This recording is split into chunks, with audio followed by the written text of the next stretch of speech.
here, and today I'd like to talk about a topic that has had a lot of attention: culture, and more specifically, safety culture. Everybody talks about it. We should change culture so we can have better safety. What is culture? It is something that we all have to create in our organization and manage in our organization. It's a little bit simplistic. There are a couple of key questions about culture which I'd like to address today. And the first one is, what is culture really? Where does it live in the organization? Is it something you have, or is it something that you are? A second question is it linked to performance? If we change culture, assuming that we can, does it change safety performance? And what does that mean? Can it be measured? And then a very important question, can it actually be changed? Can you do things in your organization to change culture? Well, let's tackle these questions one by one at the end of this presentation. Well, let's have a look at some of these implications. I'm not going to give you complex academic terms for what culture is. We hear all these definitions of culture is what we do around here, the way we do things. I think that's a little bit simplistic. But I'm going to give you a little video clip to illustrate what I'm talking about. This is a story about a small company called Dash Carpets, and it's owned by a guy in a small town, and one of his employees, in fact his only employee, is Daryl. Daryl is a single dad, and things are not going well. Daryl's boss told him that, Daryl, at the end of this month, we're going to have to close doors. Another carpet company, a big one, opened in the town, and they're taking all the business away, and this business, Dash Carpets, is going to come to an end. But then, Daryl's boss phones him the next day and says, Daryl, we had a huge breakthrough. The mayor of this town wants carpets in her house before Saturday. It's Wednesday, and apparently the other company can't do it. And if we can do it, this is our game changer. Daryl, get out there and make this job happen. So Daryl gets there. He asks the lady what choices she wants, and she says to him, Daryl, we're having a big party for our little princess on Saturday night. It starts at 7. You have to finish this job by 5. Can you do that? Of course I can do that, Daryl says. And he gets going and he starts his job. Before he starts his job, what does he do? Well, he does all the safety things. He does a risk assessment. He checks his equipment. He checks his PPE. And then he gets going. It's Saturday afternoon, 5 o'clock. She's going to walk in any moment to inspect the job.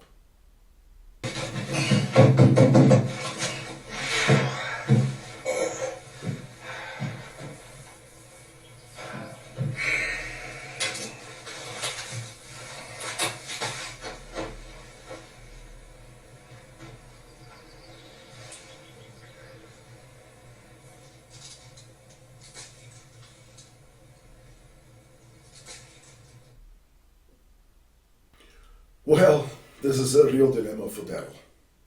What should he do now? I mean, put yourself in his shoes. If he cuts that carpet open, she walks in, the place is a mess, the party starts in 2 hours. What is she going to do? She will condemn Daryl to the end of the world. Daryl will never work in town again. This business will be closed. These are all the consequences for Daryl. We know what he should do. Yeah, he should do that. But that is not what Daryl can do. And you know that. I know that. We all know what Daryl will do. Daryl will do what Daryl needs to do to make things right now.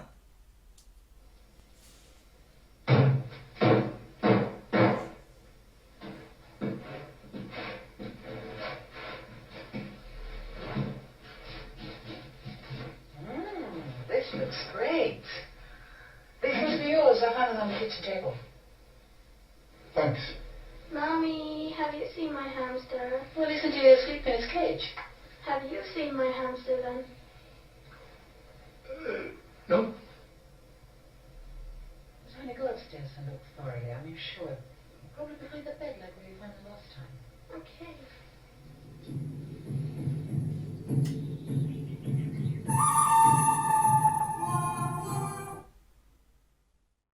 What a terrible, completely unpredictable outcome for Daryl. There is no ways that he could have foreseen this possibility. Everything made sense to him right at the time when he stepped on that carpet. Now, this is not where the story ends. What should Daryl do now? Again, put yourself in Daryl's shoes. Is he going to call this lady in and point to this red spot on the carpet? Is he going to call this little girl and say to her, that little red spot on the carpet, that's your hamster? Can you imagine the consequences of that? He's not going to do that. We know what Daryl will do now. Daryl will cut that carpet open. He will cut that spot out. He will fix it up with a new piece of carpet. Clean it all up. And no one will ever know. Ever. That will make sense to Daryl. Now, this video clip has got a lot of messages. The key message here is it made sense to Daryl at the time. And this is culture. And the moment before Daryl steps on that bulge in the carpet, that is culture. And this is why we say culture will trump your systems every time. Your organization has a lot of hamsters in it. Your organization has a lot of Daryls in it. Every single day. And every single day, they have to act in ways that make sense for the circumstances at that moment in time. And it all depends what that culture in organization is. I believe that culture is a bit like beauty. It's in the eyes of the beholder. And there is a little acronym that I always use. What I see is what I think.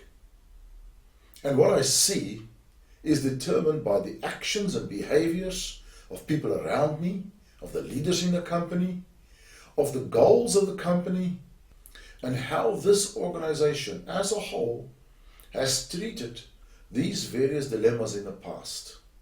I have to do things that make sense to me. And this is culture. So what are the parameters? What are the dimensions of culture? When we think about Daryl and his dilemma, the first dimension is consistency of culture. How strong is this culture? How pervasive is this feeling of I have to make things right now, or the company will lose its business? Has Daryl's boss ever said to him, Daryl, no matter what, we do the right thing? This is the consistency of the organization, and this is what's driven Daryl's behavior there. The second dimension is alignment. How aligned is the perceptions of Daryl and his supervisor? If they both go in one direction, that has a very powerful impact on Daryl. The third dimension is what we call potency. What is the impact on employees' behaviors?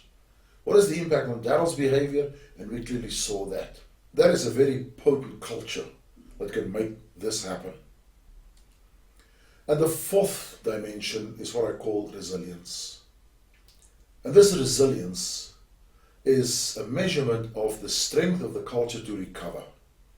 And these four dimensions can be measured, and they can be manipulated, they can be acted upon, they can be crafted by the leadership in the organization to create a journey of impact forward.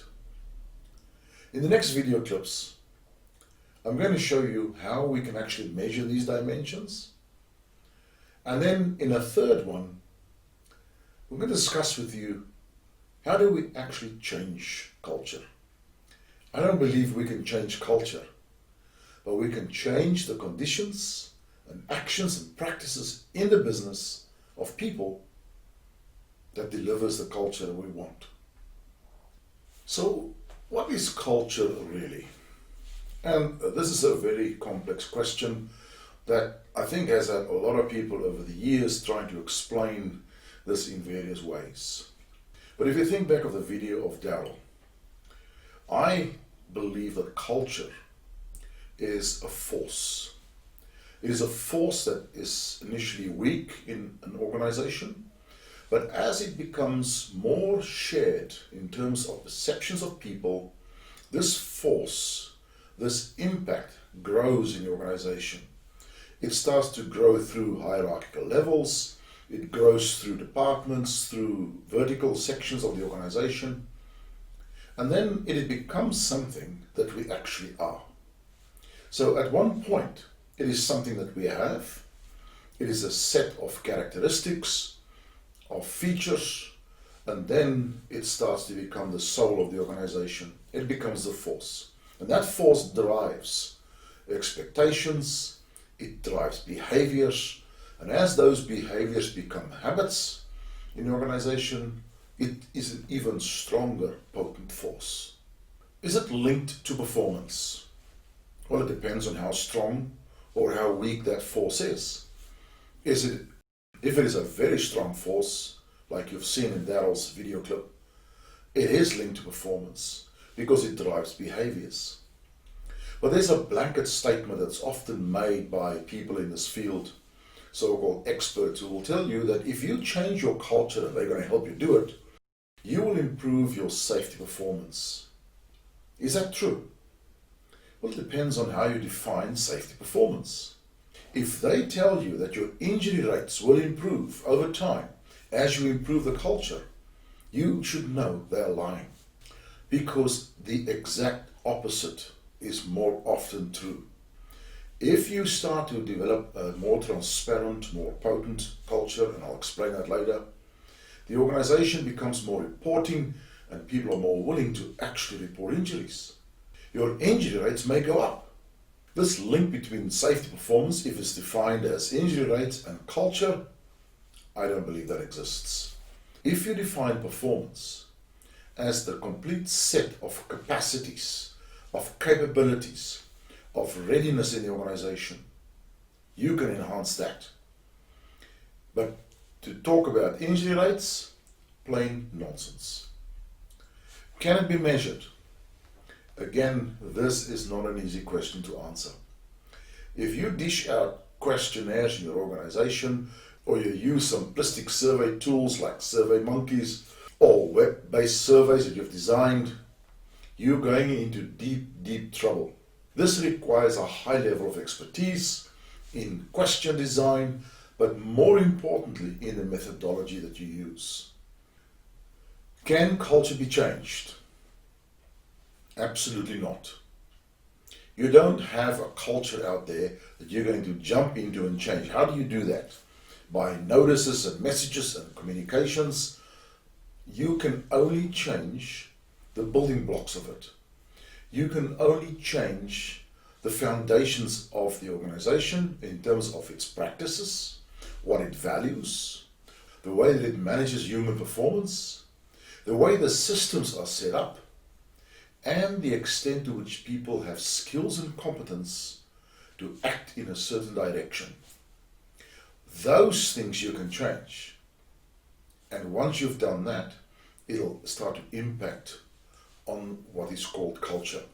So you don't change culture, you change the processes within the organization, and that'll change what we call this force. The next videos will look at these two things. See you then.